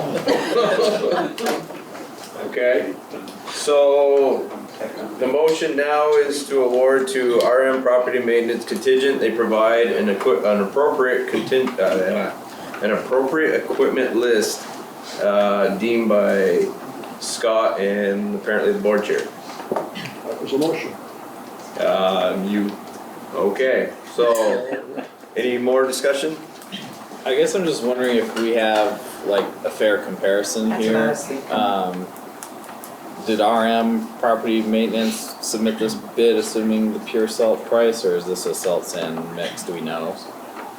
I'm assuming they followed the, They have to bid it. there was And- not pure salt was not requested as part of the bid specifications. I unfortunately was not in control of all the conversation that happened during the site visit, that to make sure that it was apples and apples, so, I mean, I guess the other question is pure salt something the board's okay with if it's gonna have price tag? Well, if We that's- don't know the reason for. If that's the case, we should rebid this, because Yeah. if these bids aren't reflective of the same thing, it's not fair to the It bidders. doesn't really seem well, it like should they be are. reflecting of the same thing, because everyone was required to be at the site visit, Yeah. and so we referenced salt and or sand in all of the specs, but they were all in attendance at the site visit and they all heard the same request. That's why I always do a mandatory site visit, is so everyone is privy to the same request that may happen there. Everyone heard Everyone, that they yes. want I pure salt. I would not have accepted a bid if someone did not attend the site visit for that reason. I got a question as well with REM and Poor Boys. The removal is comparable to what Yep. I guess CCR would be for one occurrence. So does that mean that if there's 10 occurrences, it's still $1,000? I called them both personally and confirmed that that was the case. So this isn't, I'm sorry, not that is the case, but that this is an annual cost. You know, as specific as we can make a bid sheet, people still choose to file a bid the way that they choose. So there was, there were narratives that were submitted, some used the bid form, and, different things were included, so. I'm leery about going with a company that we haven't dealt with. And I'm also leery that they didn't provide everything we requested in the bid process. I mean, I know verbally they said they have it, but they didn't provide us an equipment list. Well, it says that, it technically says that they will, not that they had to, because it does say failure to comply with this specification may result in the cancellation or non-issuance of a contract. And so they may have read that to mean that prior to the contract being issued, they would have to provide a list. And to be honest with you, it's pretty standard for a lot of these larger plow companies to get contracts and then go solidify the equipment. So they may lease equipment, they may, whatever, rent from somewhere. That's pretty normal practice. All right, so we have a motion on the floor to award the bid to RM Property Maintenance. Is there any further discussion to that motion? I would say I would make the motion that when you meet and Scott meets and with Laura and get all the details, if you aren't comfortable, then we aren't going anywhere, we'll come back to the board. Could we have this? I'm leery now, and when I hear that. Is it supposed to snow in the You next got- 2 weeks? Well, it's already snowed in Montana, so they got a lot, so. Gotta hurry up. No, I'm fine, only we're Let's stay on task here. We have a motion. Chris, would you feel more comfortable if we just rebid that one and got more? I really wouldn't feel comfortable doing that because we can do whatever the board wants, but we bid them all at one time, which would attract a certain amount of bidders. I just feel like, and now also, I don't think it's gonna help you because all this information is also out there.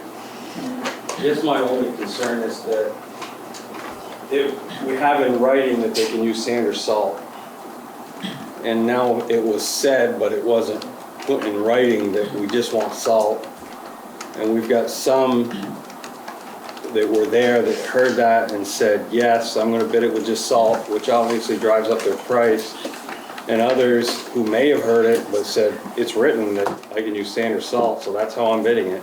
It says salt and sand, Right, not or. but yes. Salt, it says sand and salt as requested. But you So can it's use both less, as you can requested. use less salt if you're using sand. So the price is going to be a bit less. Right. You could interpret it differently. I think the way that we wrote it, it is at the discretion of the person making the request, whether they are requesting sand or salt. So if they checked the box and they were at the walkthrough, then if Scott said, I want salt and not sand, I think he has all of the backup to do that, I guess, but I understand your point. Yes. Oh. Okay, we're gonna vote on this motion, whether it goes down or stays, and then we can move on from there, but as of right now, the motion on the floor is to award the contract to RM Property Maintenance. As provided they, provide an equipment list. All those in favor of awarding to RM Property Maintenance, signify by saying aye. Aye. All those opposed? No. No. Alright, I need a show of hands. All those in favor? 1, 2, 2. All those opposed? 1, 2, 3, 4, 5, 6. And must be 1 abstention. That's me now, I'm standing up. And Terry's abstaining. So, at this point, what's the board's pleasure? Do we want to go back out to bid, or do we want to have another motion for one of the other companies? I would make a motion to award it to Dick's Construction.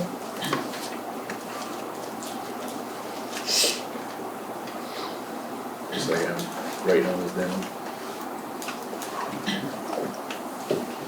Second.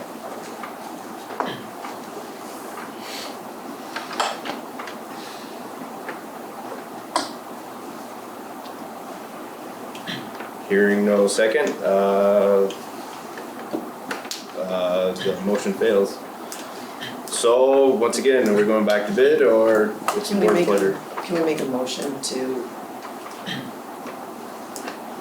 from R&M and Poor Boys, to get an equipment list and references and confirm with them that it's salt only? And then revisit it, once you have that information at our next board meeting. We table it basically, to, November. November 5th and to obtain more information. In So- fairness, I would have that conversation with all four of them. Yeah. Yes. Yes. To find out, just so we can compare apples to I can, apples. I can actually go back to all of them and say specifically, because I wasn't at the walkthrough, you know, can you please provide a sand salt price? You know, is this your sand salt price first, or is this pure salt? And then if it's not, give me the other price on top of it.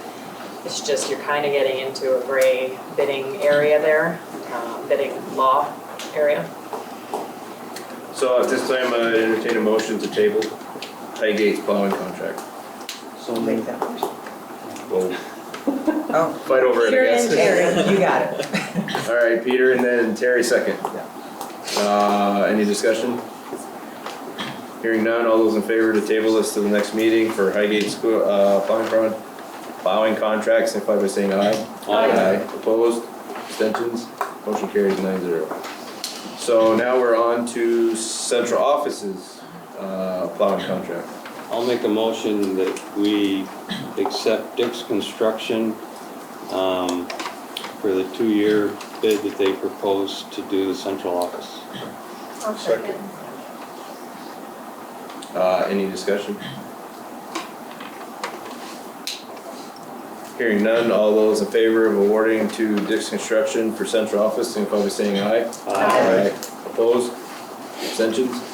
Motion carries 9-0. Okay.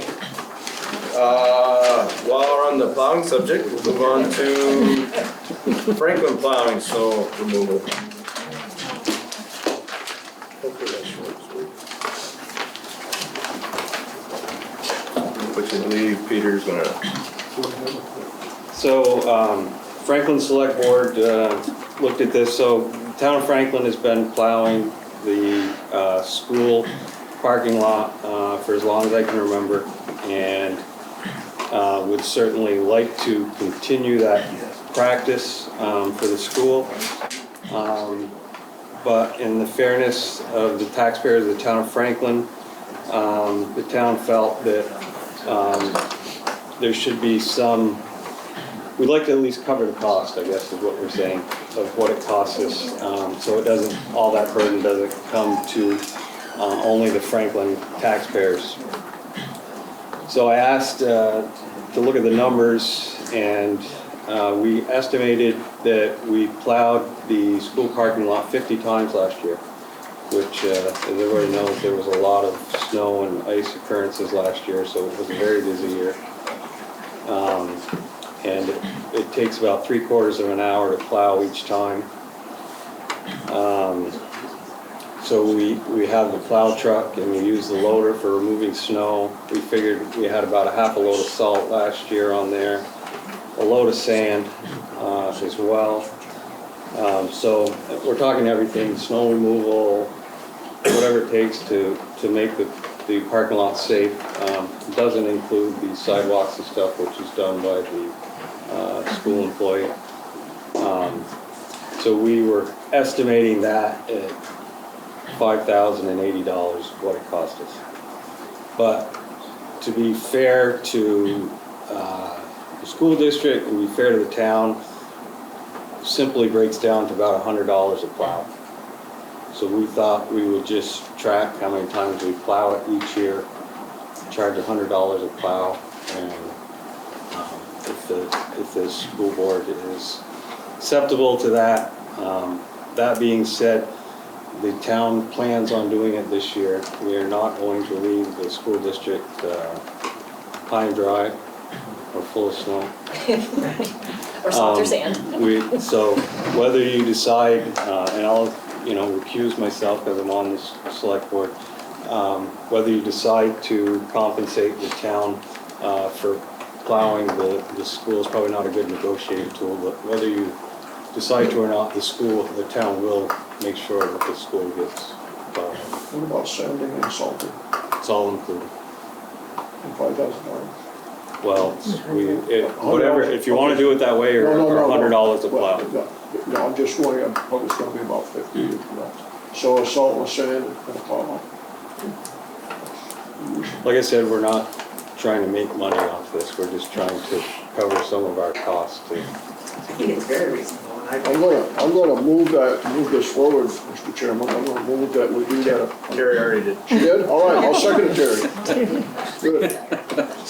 So you're a long ways away over there. Any discussion about, the motion? The motion is to, award Franklin Town Highway Department $100 a plow for plowing the Franklin Elementary School Park. Chris, I have a, Sure. I'm just wondering if there's any legal, if there's a private sector entity interested in bidding on a project and then a town, another municipality being offered it. I don't know, that might be an issue. We can contract with another municipality. We did it for business financial bookkeeping services last year. So, and this bid is low enough that we don't have to go out. You don't have to go out to bid for 5,000 now. And Peter, maybe help me refresh my memory. Didn't the Franklin board agree to wasn't there a 2-year agreement or a 1-year agreement for this next year related to the plow and the mower and all that stuff? That Was that different? That was using the snow blower and the Share resources. zero turn, so those two resources are shared. Okay, but that was That's not outside related of to plowing. plowing. Nope. Okay, okay. Can I make one comment? Yes. I just want to say that the town of Franklin, Jeremy and Jake often come over and help the school with different things when we need, when we were working on the playground this summer and we were getting to the deadline of having the opening, they came over and helped move the mulch at the last minute. Just anytime we need something, they definitely come over and help us out. And it's been really great, without charging. So, any other discussion?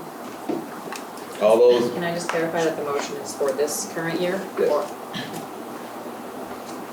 so all those in favor of paying Franklin Town Highway Department for this current year $100 a plow, signify by saying aye. Aye. Opposed? Abstentions? Peter's abstaining, so 801. Okay, VHI and VSBA proxy for the annual meeting. So every year in Lake Maury, both the Vermont School Board Insurance Trust, of which we're a member, and VHI for our insurance, both dental and health insurance, have an annual meeting. And last year, each board authorized me, because I was attending the meeting, but because Dawn was not going to be there. Dawn, I don't know whether you plan on going to the VSBA or VHI meeting. Right now, I don't. Okay. Because I have to come back to Swanton on Friday morning. I think it's Friday morning. Yes, it is Friday morning. I will be there, so if there isn't any significant business, I've looked at the agendas, I believe they were shared with you. It's really just voting for the members and listening to their annual report. But I will be there. Inform me to vote. You need to make a motion making me the proxy for all three of those votes. Do we need individual motion for each, or can we just do a generic proxy? You could, if you did it for the VHI and VSBA votes, all three. Okay, I'll entertain a motion to have Julie represent our proxy for VHI and VSBA. I'll make that motion.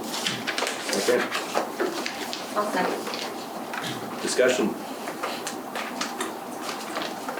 Hearing none, all those in favor, signify by saying aye. Aye. Opposed? Abstentions? Motion carries 9-0. Thank you. Okay, on to old business, negotiations update and side letter. So, I think first, the side letter, and I think, Purette, I think it's fine to talk about it in open session, don't you? I think so. It's not a strategy or anything like No, not that. mentioning anybody's name. No. So, thank you for that. We met, it's open enrollment time for health insurance. And you'll remember that we merged. Just in case you forgot. And when we did that, many of our positions that were non-union had to become union positions. And we're in negotiations this year, and the team will negotiate whatever they negotiate. But there was a promise made between administration, the board, and the association that folks such as custodians or school secretaries that were coming into the union would not lose any benefits. They could be negotiated out after that time, but that in that transition, they wouldn't lose anything. Well, of course, health insurance doesn't run on the same school year, they run on a calendar year. So we have 5 employees who did have an option of having an FSA, which is a flexible spending account, where you can have your deductible and out-of-pocket taken pre-tax from your pay. They use that and have that option. That is not something that the master agreement covers for support staff for a variety of reasons. So the recommendation from us is that we have a side letter that will allow those 5 individuals who currently have that benefit to have that benefit for the next calendar year. And then this would be the last time unless it's negotiated. And so that's the agreement. The side letter, we'd like a motion approving that side letter, and that's what we'd be looking for. And authorizing. And authorizing the board chair to sign. So I would entertain a motion to allow the board chair to sign a side letter for the 5 employees and benefits for 1 more calendar year. And again, this is not something the district pays for, it comes pre-tax out of the employee's pay. I'll make that motion. Second. Who was the second? Devin. Any discussion? Hearing none, all those in favor of allowing the board chair to sign the side letter, signify by saying aye. Aye. Opposed? Abstentions? Motion carries 9-0. So in terms of a negotiation update, we have some dates we want to throw out at you. The professional staff negotiation committee met last Tuesday? Yes. Yes. And had a conversation about how we would move forward. Pierrette and I then met with the association president, and they were pretty much on the same page in terms of timeline and meeting our dates and the impact of the state negotiations on our local negotiations and what that would lead. They would propose that we start with a potluck that would have the negotiating committee for support staff and the negotiating committee for professionals and the association members who are negotiating to come together either on October 23rd or the 29th at 6:30, location to be determined, that we would all bring food. So instead of having, a company do it or get pizza, that we would break bread together as a way to start off together. We would then propose exchanging proposals on November 12th. We'd like you to mark that. We'll send these out to the committee. But we want to start set up our meetings for the professionals. And support staff is meeting next week on the 22nd as a strategy committee. I handed that out to everyone, so Yeah. you have the dates, so the board members. And on the proposed dates for negotiations, for future negotiations is on the back side for those of you who have only 1 page.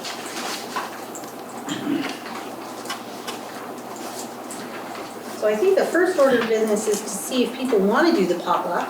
And if so, do people have a preference for the 23rd or the 29th? I would like to, and I have a preference for the 23rd. I'll be out of town.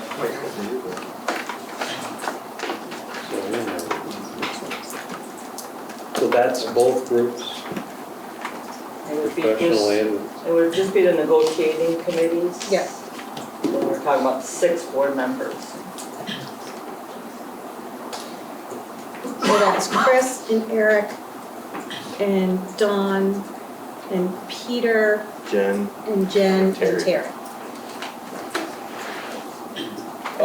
both dates work for me, and I like the idea. I like the idea of breaking bread first. Yeah. And the 29th is what day? 29th is a Tuesday. They're both Tuesdays. No, 23rd is a Wednesday. 23rd is a Wednesday. So we have a vote for the 23rd. 23rd works for me. I prefer the 23rd. That sounds like a win. So 23rd it is? I will, Supposed to be on vacation, I guess. Actually, it looks better because I'm on vacation. so Pierrette, will you email Karen tomorrow with that date? Okay. And so we are moving forward. And then if you could let us know if November 12th also works for the professional negotiating committee. If you don't know this evening, if you could send me an email, but November 12th is the date we set. No? I'm not. I am not in town. All right, we'll go back to the drawing board. Sorry. The 24th of this? I know you said it to me.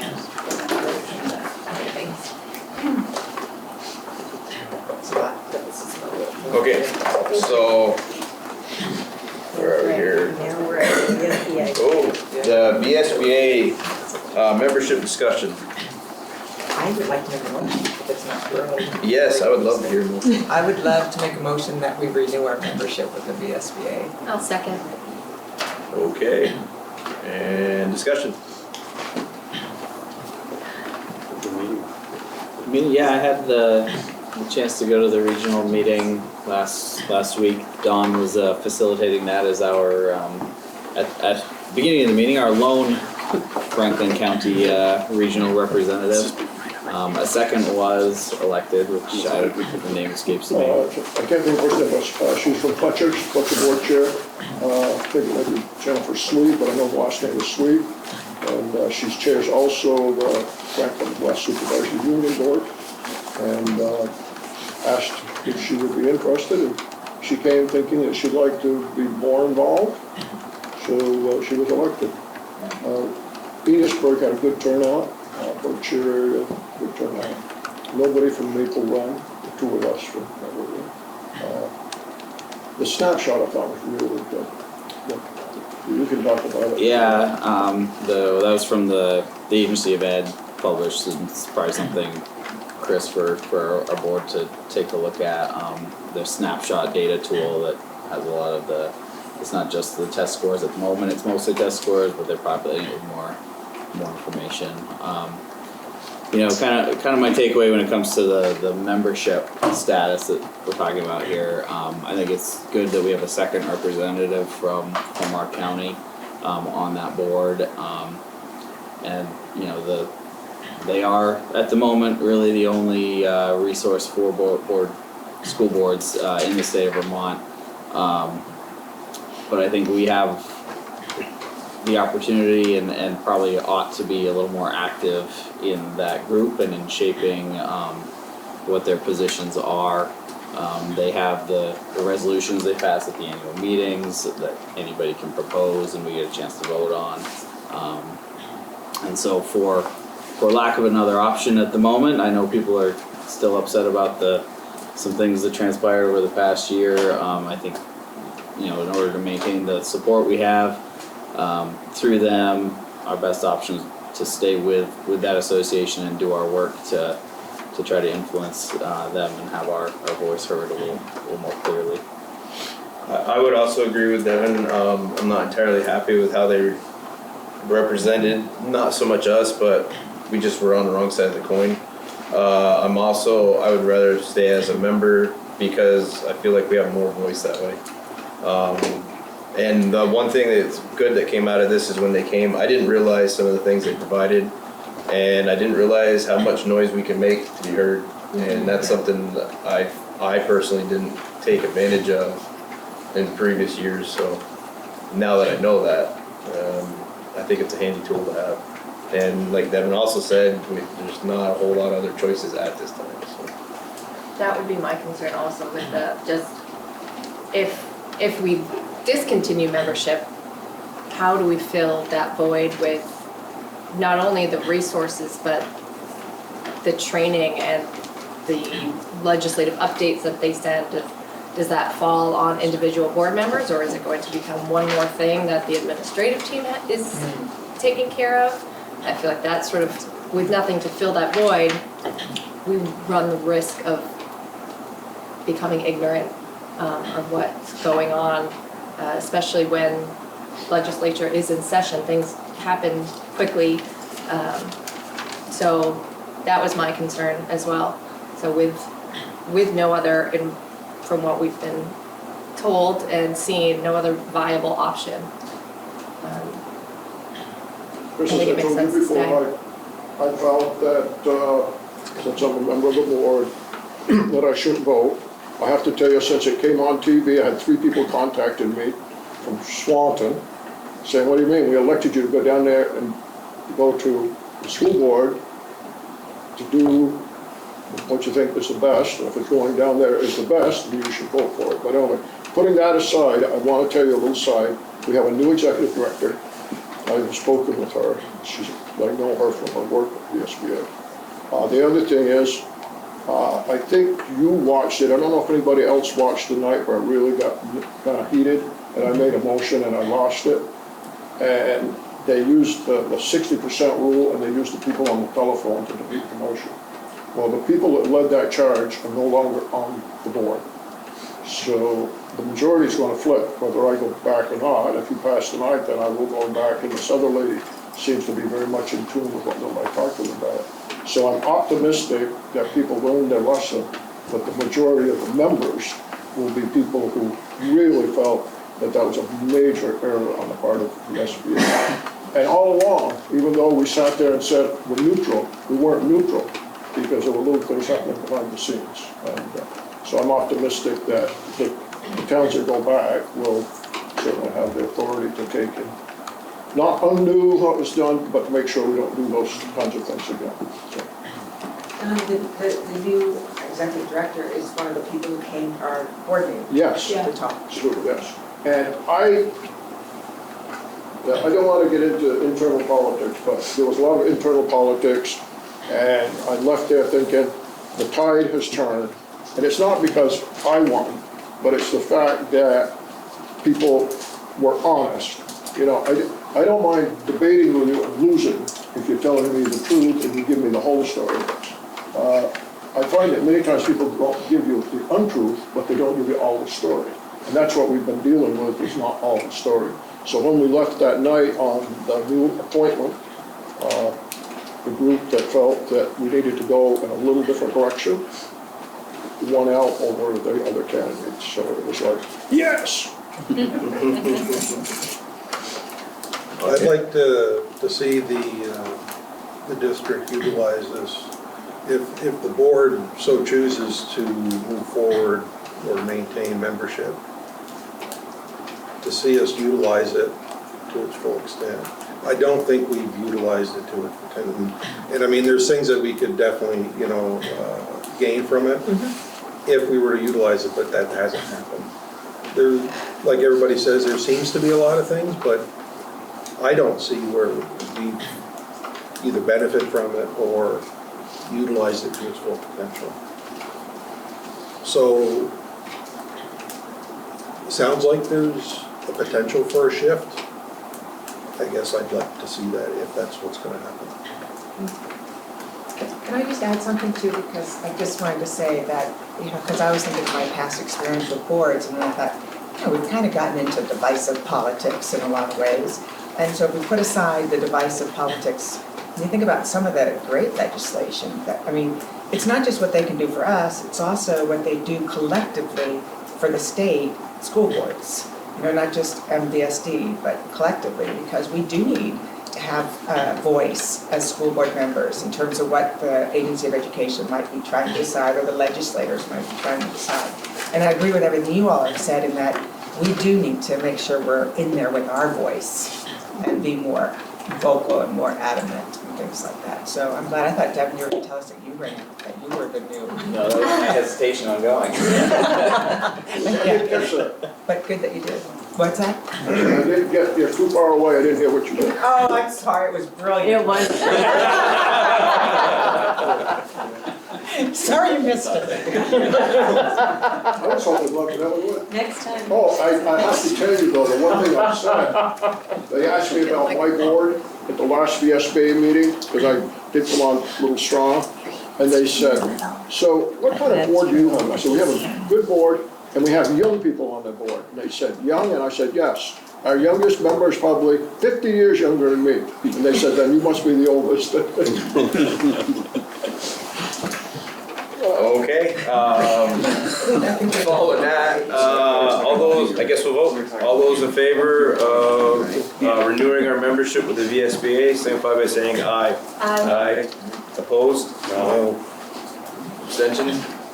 Okay, I'm gonna need a hand vote. I abstain. Oh, one abstention. All the ayes? 1, 2, 3, 4, 5, 6. And the noes? So motion passes 6-1. Thank you. Okay, we are on to, hey, look at that, the tour. Chris, can I just share one thing? Sure. You know, attendance has been a big thing to me, and I know Julie's working to get Jeff to come here, right? But it's really interesting. I read a lot of newspapers because I'm kind of a wonk when it comes to little town, small town newspapers. But here's an ad in Lamoille County where they're looking for a school attendance specialist. And it's through Restorative Justice. I only share it here because some night SROs are gonna come back. Yep. And I'm going to propose, and I'm warning you now, I'm going to propose when we talk to our SRO people, that one of the things they get involved with is school attendance. If you're forming relationship with students, and maybe your fellow already does it there, but if you're forming relationship with students, maybe we need to take and talk with them about forming a little bit of relationship with parents of students. Because we have some really blatant truancy cases, and we all know the horror stories of not doing anything. So I just been thinking about it, and I saw this in the paper, and I'm thinking, hey, you know, maybe somebody's onto something. Have somebody dedicated to just attendance. And we don't need to add another position, another position, another position. I'm not for that. But if we do an SRO in the elementary, then maybe we should be talking about that. Thank you.